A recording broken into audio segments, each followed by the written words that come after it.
Okay, so this is part 1 of 3.1. Actually, it's part 2 because I went through vocabulary first on the last video. So for this one, we're actually going to go through the vocabulary terms. I'm going to show you some different examples. But the first 4, we're trying to tell whether or not this represents a function or not. So for the first one, looking at the tables, remember each x has to be unique. So if you find an x that's not unique, then you need to take and identify it. So for number 1, if we look through them, as I look through, I have -2, 0, 1. So far we're good, and then -2. So we have 2 that are not unique. So what we say here is -2 has 2 y values. So this is a no, and then this over here is your explanation. So -2 has 2 y values. Please make sure that you tell me why. In the homework, I'm going to be expecting you to be able to identify what the culprit is, what's not making it work. So let's look at number 2. Number 2 says we have 4 ordered pairs. In these 4 ordered pairs, we're going to look at each of the x values. So if I look at each x value, I have 0, I have 1, I have 2, and I have 3. Do any of those have a returning or same amount? I do not see it. So yes, this is a function. And if they ask why, each x value is unique. And I know I misspelled that, but is unique. So when you're looking at this, make sure that you check out what's going on.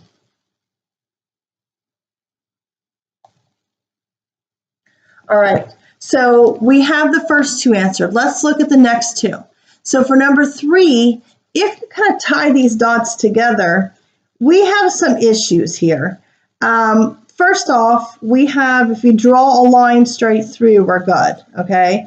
But we said that the x values can't be the same. I don't have any x values that are the same except for right here.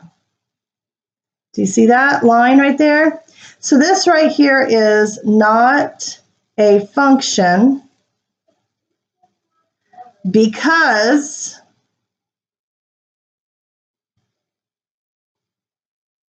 their 2 value has 2 different y values.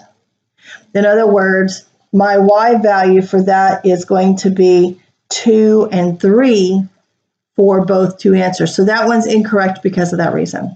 Now number 4, let's look over at this one. This one is an example of a function, so this is a yes. And this is straightforward. No matter where you draw the line, the x value will be different. So it's not going to be a problem there. Okay, so number 5 and 6, we're asking you to do something different. We're asking you for the domain and range. Number 5 doesn't have a line, it has dots. So we will list them. So for my domain, you will list each one of the x values. So we're going to have 0, 1, 2, 3, 4, 5, and 6. So that's my domain. My domain is going to be all 6 points because there is 1 dot on each one of them. Sorry about the crowding there. Actually, it's through 5. There is no 6. Sorry about that. No 6, just 5. Now, look at the range. The range are going to be the y values. So for my range, believe it or not, it is only 2 values. It is going to be 3 and 4. And the reason being is because there's only 2 y values that these cover.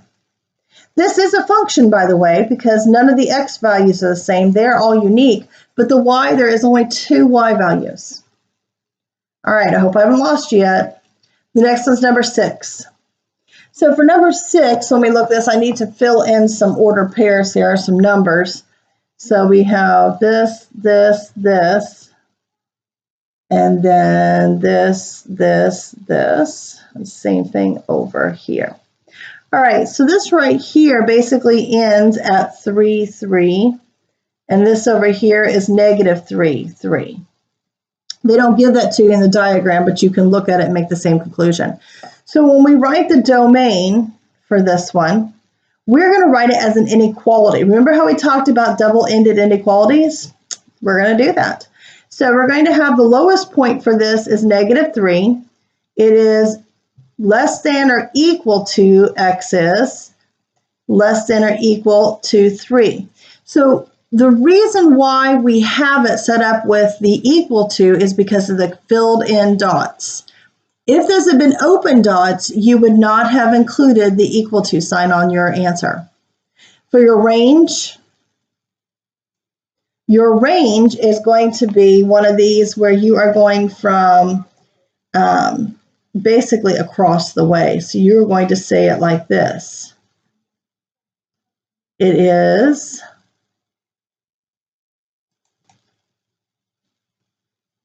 and this one's going to be 0, the y in the middle, to 3. Now you're probably wondering why it's 0. Remember, it has the lowest point down here at the origin, so that's why it's 0. Sorry about the pause there. I had a distraction. Okay, last one, number 7. So for number 7, it has the function y equals 12x represents the number of pages of text a computer can print in 1 minute. And it asks for who's dependent and independent. Well, the dependent one is the y value, which is what we talked about. So the dependent one is going to be number of pages, which is going to be y value. And the independent is going to be minutes, which is going to be the x value. And folks, please make sure that if it's a story problem, you tell me what they stand for. If you want to put x and then put in parentheses minutes, and then y and put in parentheses x number of pages, or number of pages, that will be fine. Just make sure you label this. I think it makes you stronger at this problem and it helps you see it clear. And then letter B, it says a domain. So if it gives me 4 domains, I'm going to plug them into the equation and get the answer. So for the order pairs, I'm going to write them as an order pair. If I put 1 in for x, you have 12 pages. If you have 2 minutes, you're going to have 24 pages. If you have 3 minutes, you're going to have 36 pages. And if you have 4 minutes, you're going to have 48 pages printed. All right. Any questions so far? All right, good. So you made it through the first section. If you have any problems or questions, make sure you get a hold of me.